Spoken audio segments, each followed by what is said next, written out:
How to review billing in FMS.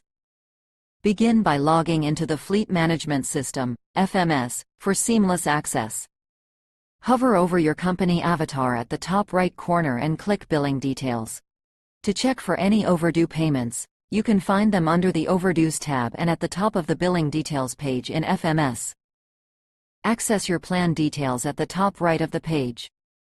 Click on Upgrade to upgrade your current plan.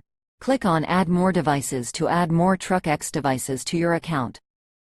If you need to add a payment method, simply click on Add Payment Method. To review your upcoming billing details, click on Next Billing. Here, you can find information about your next billing date and the amount due. To access your previous invoices, click on History. Here, you can view your past invoices. For a detailed breakdown of invoices, click on View.